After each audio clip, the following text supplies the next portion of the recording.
The share today is L'Nishmas Esther Rachel Bas Rabbi Leo Michal the Neshamas have an Aliyah. Let's begin today the Gemara. We're holding on Daf Ayin Vav right at the beginning of the Yomad. Gemara here quotes from what we learned in the Mishnah before. It said in the Mishnah, Gonav v'hiktish, a person stole the animal and he made it hektish. So this is obviously talking about after the original owner was miyayish from this animal, so there's a kinyan through the fact that he was miyayish, and now he was also makdishit to hektish. And then afterwards, he either slaughtered it or sold it after it's already hektish. So that the Mishnah said for that you're not chayiv to pay dalad v'hei, because you're shechting something which is not in your possession anymore. It doesn't belong to you. It doesn't belong to the original owner. So Amri, so they said about this that the following question was asked on the Mishnah. It's well understood that if after he's makdish this animal and then he goes ahead and slaughters it, he wouldn't be chayiv for this because the chikot tovach, when he's shechting this animal now, the hektish katovach, he's shechting an animal that already belongs to hektish. V'loi the more katovach, he's not shechting the animal of the owner because now it's hektish. He's not chayiv dal v'hei. Elo, but the question though is, a hektish l'chayiv. How about for the very fact that he took this animal, he stole this animal, that is, and then he's makdish it. This itself, that he's being makdish it, shouldn't that be similar to selling it? Just like if you sell it, you have to pay dalad v'hei. So when you makdish it to hektish, you should also have to pay dalad v'hei. And the Gemara explains, Mali machrei lehedyet. What difference is there if you sell the animal that you steal to a plain person? So you pay for the selling it to this knas of dalad v'hei. Mali machrei l'shamayim. And what difference does it make if, in this case, you didn't sell it to another plain person, but you sold it, so to speak, or you gave it away to hektish? That itself should be equivalent to a sale or even a gift. The halacha of dalad v'hei is even when you give it away to someone else. Over here, you gave it away to hektish. True hektish is shamayim, it's to the heaven, to the eibishter, but the same payment of dalad v'hei should apply. Answers the Gemara, Hamani Rab Shimoni. The Mishnah here that's saying this halacha, that gona v'hiktish, that you don't pay dalad v'hei, this is following the opinion of Rab Shimon. Amar, Rab Shimon says, Kotchim, shechayiv b'achriyusan, if you're makdish something to hektish, but you makdish it in such a manner that it's still your responsibility to reimburse this animal if it gets lost or something happens to it. Right, so in certain cases, let's say if a person is makdish, hektish, and he says, harei alai, he's taking upon himself to bring this carbon, or by a chatos and a osham. There are certain cases where it's the person's responsibility if it gets lost. So therefore, even after the ganev is makdish to hektish, it didn't totally leave his possession. It's still something of value to him. Because if it gets lost from hektish, he's going to have to reimburse it. So therefore, according to Rab Shimon, we can understand why if he's makdish to hektish, so then b'reshus the Bava Kama, it's still in the ownership of the ganev to some extent, and therefore you can't compare it to when you sell. If you steal an animal and then you sell it, so you sold it, it's totally out of your possession. That's where you pay dalad v'hei. But when you makdish it to hektish, and you still have responsibility over it, and there's still some value of it to you if it gets lost, so then over here, it's not a full sale, it's not a full, they didn't fully leave your possession, so therefore you don't pay dalad v'hei. Frag the Gemara, how could you say our Mishnah is Rab Shimon? Hamid the Sefer Rab Shimon, in the Sefer of the Mishnah, it quotes Rab Shimon. Sefer of the Mishnah, what did it say in the Sefer of the Mishnah? 1 second, what do we have this over here? It should be on Daf Ayin Beis Amud Beis, or what was the Mishnah afterwards? Just a second. The Mishnah was on Daf Ayin Dalet Amud Beis. So on the Sefer of the Mishnah it says Rab Shimon Oimer Kotchim Shechayiv b'achriyusan. The Gemara is soon going to explain Rab Shimon. So in the Sefer of the Mishnah it quotes Rab Shimon. So if so, Reisha la Rab Shimon. That means that the Reisha of the Mishnah is not Rab Shimon. Rab Shimon in the Sefer is arguing with the Reisha. So this can't be the pshat of the Reisha of the Mishnah. Ella says the Gemara, no, the answer, Hacha b'maya skinon. What is the Reisha of the Mishnah speaking about? B'kotchim kalim. That he was makdish this animal as a carbon for kotchim kalim. There are two kinds of karbanis. There's kotchim kalim, which is, for example, a carbon shlomim, and then there's kotche kotchim. So the difference between them is, here the Gemara says, V'alibe the Rabbi Yosi Aglili. And we're following here the opinion of Rabbi Yosi Aglili, the Amar. Rabbi Yosi Aglili says that Kachim Kalim Mamim Bailimhu, that kachim kalim is different than kachik kachim. Even after you makdish it, it still is considered to be the ownership of the person that was makdish it. You still have a certain ownership in it. You can use it to be mekadesh isha with it. There's still certain things you can use this animal for yourself, even though the kedusha takes effect on the animal once you makdish it, but you don't lose your ownership over it. Like kachik kachim, you do, but not over here. So if so, over here, you didn't take it. It doesn't completely leave your possession. So therefore, you're not going to be chayiv to pay dal v'hei. Okay. However, though, once you makdish it, it does leave the original owner's possession. Even according to Rabbi Yossi Aglili, that says that kachim kalim, it doesn't leave the ganev's possession completely, but nevertheless, because, as I mentioned before, we're talking about an animal that the original owner, the true owner, he was miyayish from it. Once you makdish it and the name of hektish is chal in it, now it leaves the original owner's possession altogether. So if you're going to go and shecht it, you're not going to be chayiv for that, because you're not shechting an animal that belongs still to the original owner. But as far as the ganev himself selling it, that we should say that being makdish it is equivalent to selling it, that it's leaving your possession when you're makdish it, just like when you sell it, that no. According to Rabbi Yossi Aglili, it still has the ownership of the ganev on it to some extent, and therefore you're not chayiv for being makdish at the hektish. Says the Gemara, so now you're limiting the case of the Mishnah. The Mishnah is talking dafke in the case of kachim kalim. So what does that mean? Dafke? Well, we're explaining the Mishnah that when you get to the tviche, you're going to be potter, but when you get to the being makdashit, you would also be potter, only because it's kachim kalim. But, says the Gemara, aval kachik kachim, if this animal was, you were makdashit to the hektish to be kachik kachim, so then, once it's kachik kachim, you retain no level of ownership on this animal whatsoever. So then, so what would be the din then? Mishalim tashlum yadal v'chamisha. So would you say that over here the halacha would be that just for this itself that you will makdish it, even before you shecht it, just for being makdish it, you should have to pay the knas of dalad v'hei. But if so, the tani reisha, we have this Mishnah here before on daf ayin dalad, and then there was a Mishnah before that wanted to draw a distinction regarding when exactly you will makdish it. So what does it say in the reisha? What's the distinction? Go navetovach, that if the person stole the animal and he slaughtered it, and only after he slaughtered it, then he was makdish it. Unlike the case here, where he first was makdish it and then he slaughtered it. That was a distinction the Mishnah makes, that mishalem tashlum yadal v'hei, because he slaughtered it before he was makdish it, so therefore he pays a dal v'hei.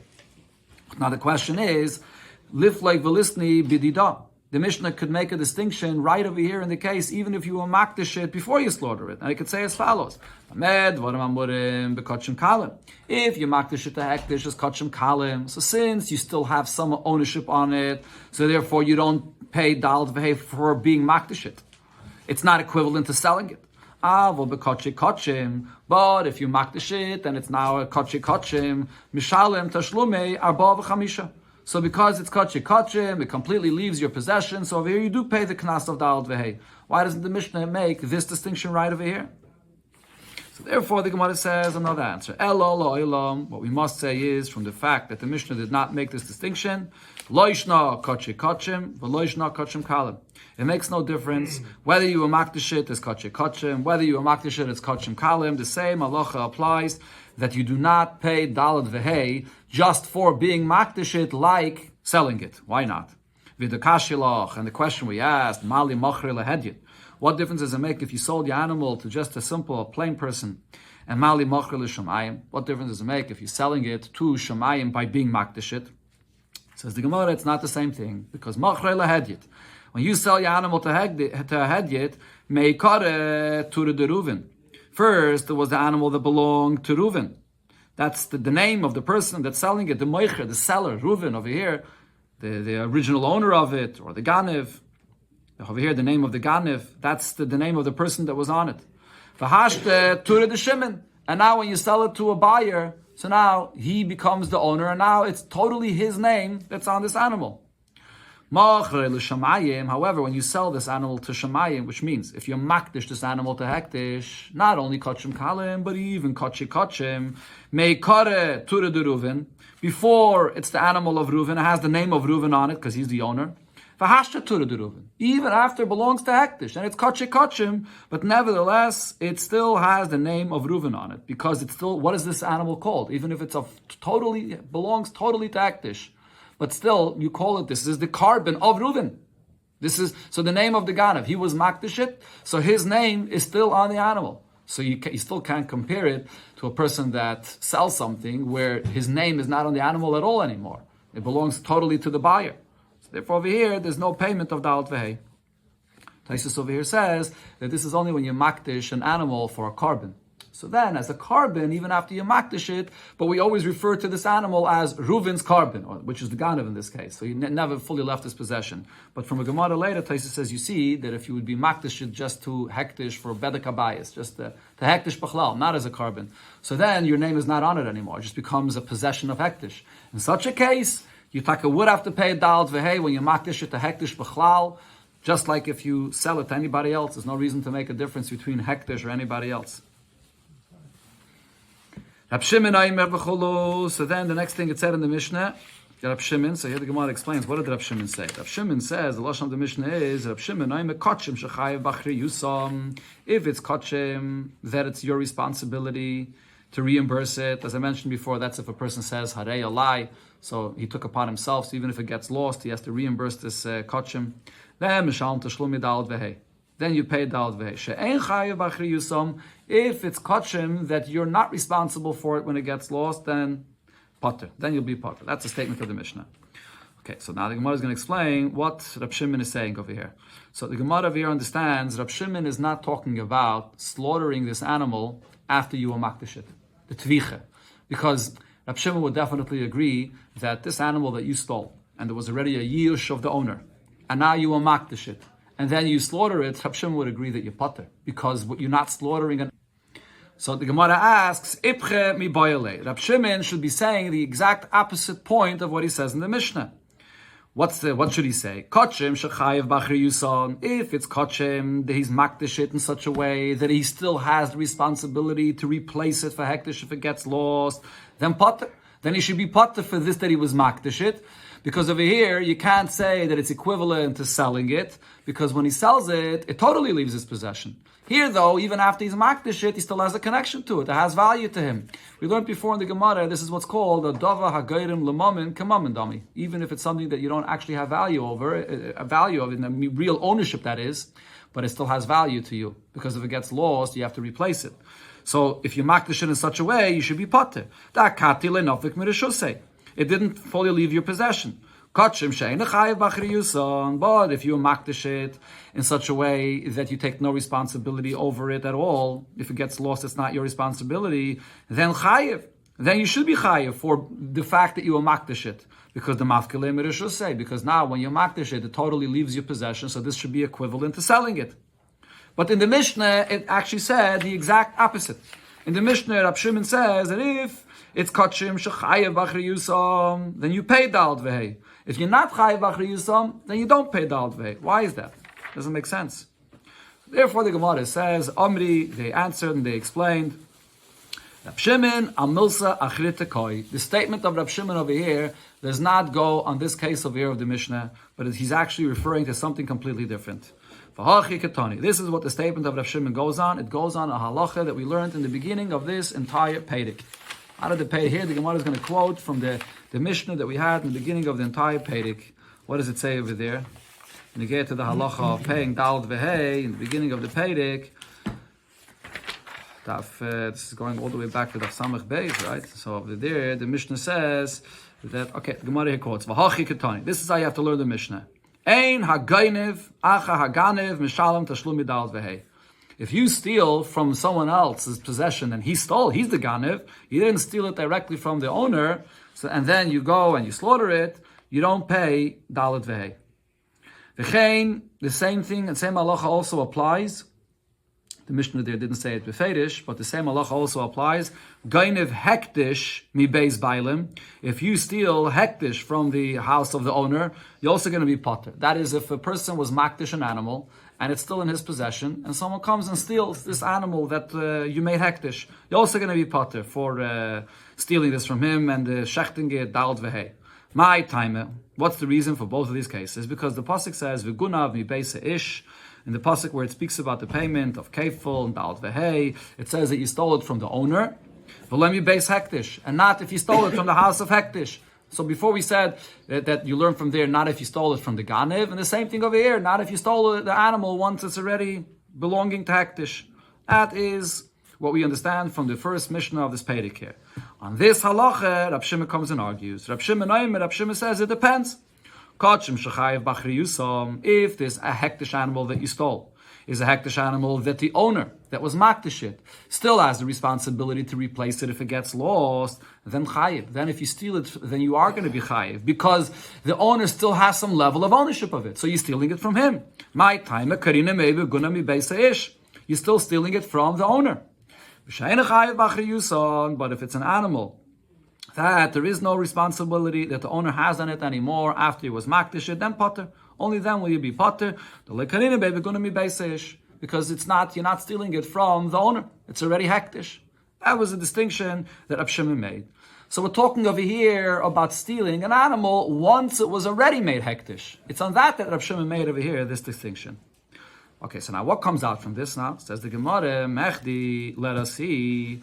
It comes out over here that Rab Shimon is saying that you could steal an animal from hektish if it's this level of hektish where the owner still has the responsibility to replace it, and then you go and you slaughter it, you're going to be chayiv to pay dal v'hei for slaughtering this animal of hektish.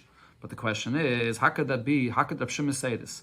Shamin alayla Rab Shimon. We learned before in a Mishnah that Rab Shimon said, the Amar Rab Shimon says, shchita she'ein re'uya, that if you shecht by this ganef that shechts tavach, and it's a shchita that you can't eat it. Lo yishma shchita. It doesn't have the name shchita, and therefore you're not chayiv to pay dal v'hei for this. So if so, the question is, kachim nami, this kachim that he stole from this person, shchita she'ein re'uya, you go ahead and shecht it, whoever the person takes it and shechts it, whatever it is, this is kachim, that he's shechting out of the azara of the Beis HaMikdash. So this is asa b'hana. This is, so how would Rab Shimon say that you would be chayiv to pay dal v'hei for this? So the Gemara gives a few answers to this. When Rav Dimi came, Rav Dimi explained in the name of Rav Yechanan that what happened is, what the person did is, this person stole the animal from the owner, took it into the Beis HaMikdash, into the Azara, and shechted it over there as a carbon which is whole, without any blemish, and he shechted it properly with the right kavanah for the owner. So he brought it for the carbon that it had to be. Let's say it was a carbon shlomim that the owner designated. The person that came and stole it went and shechted it in the Beis HaMikdash. So that's what you chayiv dalad v'hei for. So when it gets shechted in the Beis HaMikdash, the meat of this carbon that you just shechted here is right to be eaten. So this is shchita re'uya. So, but you stole it though. You stole it from the owner, and you came and you shechted it in the Beis HaMikdash. So you chayiv to pay dal v'hei. Frek the Gemara, similar question that you just said. Frek the Gemara, v'harei chazra keren lebailim. But if that's what he did, so then that basically means that he returned this animal to the owner. Because what did he do? He shechted it for the owner exactly the way it was intended to be. The owner was makdish it to be brought as a carbon. What did he do? He went and brought it as a carbon in the Beis HaMikdash. So the owner gets back his principle, his animal that was used for what is intended to be. Rabbi Yitzchak bar Ravin says, no, the owner did not get back his animal, and it did not get used for what was intended to be. Why not? Because shenishbach adam. The case over here is that what the owner was makdish to be brought as a carbon, and the carbon is not just the shchita. There's the shchita, then the blood has to be spread in the mizbeach, and everything else has to be done, and then you could eat it. But what happened is, after he shechted the animal in the azara, all the blood was spilled out. It was never poured in, it was never sprayed in the mizbeach. So the owner now has to bring another carbon over again, because he wasn't yaitza with this carbon. So you actually stole it, and it didn't. The owner has no benefit of this. It didn't go back to him because no, the blood wasn't spread in the mizbeach. Okay, but Rashi though clarifies at the time of the shchita though, the shchita itself was a shchita re'uya that it could have been eaten, even though later because you didn't spray the blood on the mizbeach, so now you can't eat it. You could only eat the meat of a carbon after the blood is sprayed on the mizbeach properly. But at the time of the shchita was the shchita re'uya, so therefore you chayiv to pay dalad v'hei for this. That's one shot. Another pshat, ki asa Ravin amar Rabbi Yechanan.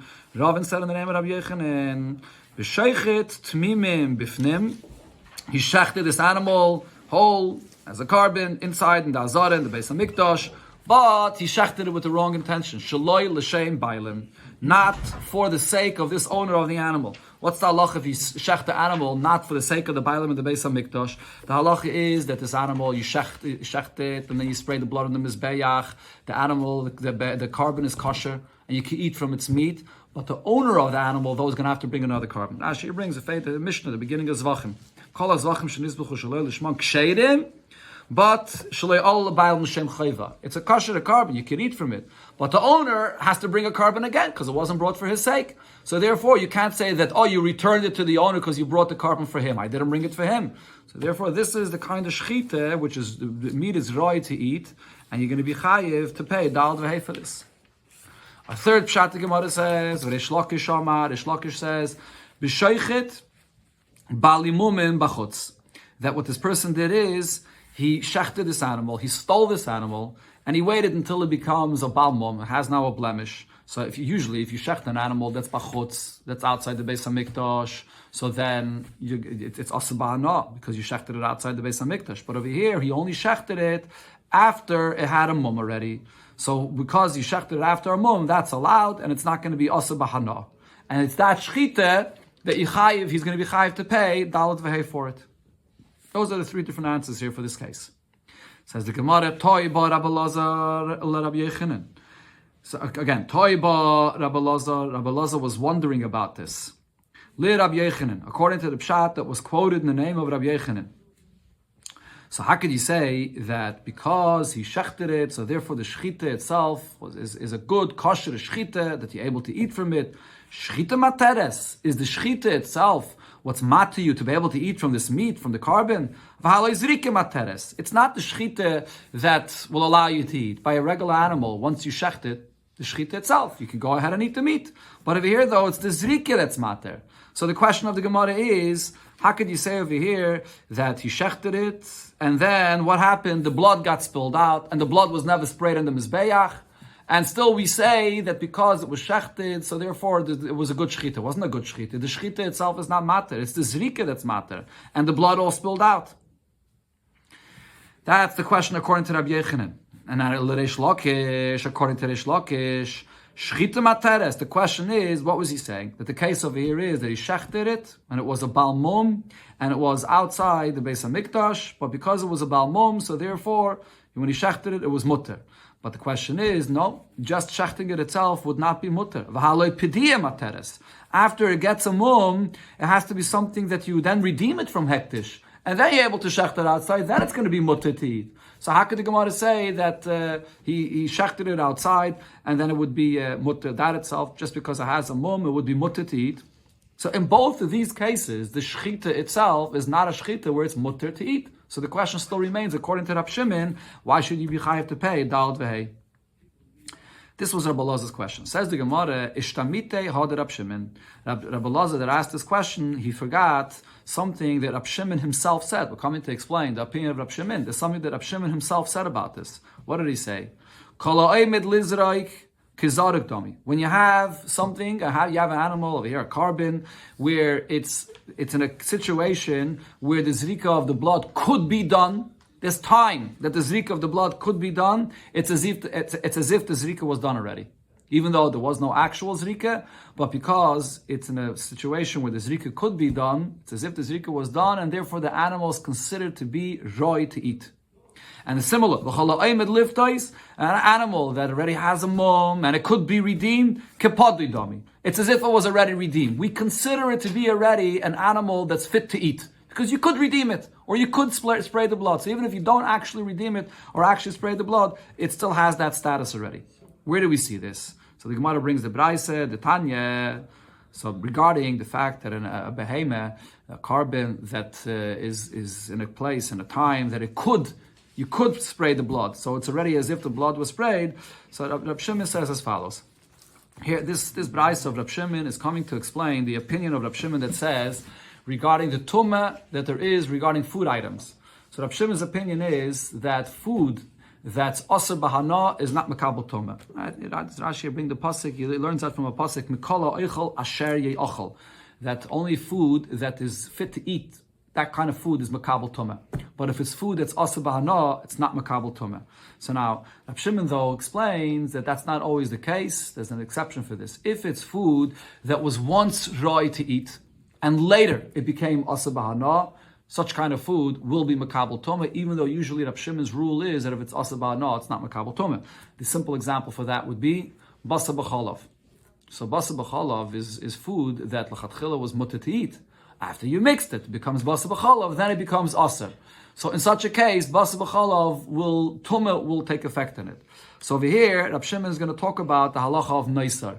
Naisar is the leftovers of a carbon beyond the time that's designated to eat it. So here he's going to talk about kachim kachim. How long could you eat kachim kachim for? The day of the carbon was brought and the following night. After that, it becomes naisar, it's leftovers, and it's asa b'hana.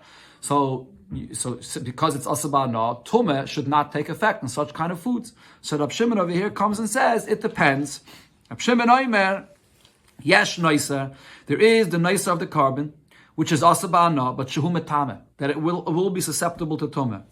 Tumas eichlin, it will be metame tumas eichlin. And the yesh naisar, but then there is naisar she'ena metame tumas eichlin. Because this naisar now is asa b'hana, there is no tumas eichlin. What's the difference? Keitzad. Long lifnei zrike eine metama tumas eichlin. If it stayed overnight beyond its time when you're allowed to eat it, and there was no zrike that was done for this animal, they never sprayed the blood on the mizbeach, so then no tumas eichlin will be metama this naisar over here. Why? Because if there was no zrike ever done, what that means is this meat was never fit to eat. Because there was no zrika ever done. You could only eat the meat of a carbon after zrika. Since no zrika was ever done, it was never fit to eat, so the tumah does not take effect. If the zrika was done, and then it became nicer, then metama tumas eichlin, because at a certain point this meat was fit to eat. Elamai, later you let it stay overnight, and it went beyond its time, so it became nicer. So it will become tumas eichlin because it was already hochshot. At a certain point, it already was meat that you were able to eat. That's what Rab Shimon said in the Braisa. Now the Kaimelon, we know that what did Rab Shimon really say? We know that what Rab Shimon really meant to say is as follows. What does he mean to say when he says that this is meat over here, that there was before zrika? What he means to say is kaidim shenira lizrika. Before there was no time even for zrika to be done. Meaning, let's say a person shechts the animal right before shkia. You can't do zrika. You can't do any avodah of any of the karbanis at nighttime. So if the animal was shechted right by shkia, and there was no time for any zrika at all. So that's what's called kaidim zrika, lifnei zrika. There was no time at all. La'acha zrika, what does he mean? La'acha shenira lezrika. As long as you shechted it in a time earlier in the day that there was time still to do the zrika. So here the Gemara explains kaidim shenira lezrikalon maihi. What does it mean before it was time for there was no time for zrika? The loy havir shehos b'yayim lemizrike. There was no time in the day to shecht it. The shecht is samach l'shkia sacham. He shechted it right before shkia. And so in such a case, there will be no tumas eichlin. But la'acha shenira lezrike, but if you shechted the animal, even if you didn't actually do zrike, but there was time that you could have done the zrike of the blood, la'acha shenira lezrike, lon, and then the meat stayed overnight and became nicer. The havya shos b'yayim lemizrike, there was time in the day to do the zrike of the meat, metama tumas eichlin. It becomes tamei tumas eichlin. So what do we see from this? Even though you never actually did the zrika, so this meat was never actually fit to eat. But the very fact that there was time in the day that you could have done the zrika, so Alma, we see from here, kala aymed lizraik kazarik dami, because it was in a time period that you could have done the zrika, so therefore this meat is considered to be meat that was in a condition that it was fit to eat, because it was in a time period that you could have done the zrika. Technically, b'poil, you didn't do the zrika, but meat has a status of meat that was once roy to be able to be eaten. So therefore, the tumah will take effect. So what the Gemara is saying is, it's the same thing according to Rab Shimon regarding the halacha of the payment of tvicha for the meat that's roy to eat, because it was shechter and oifen that the zrika could have been done, so it's considered to be meat that's roy to eat. And that explains the pshat of why you chayav dalad v'hei.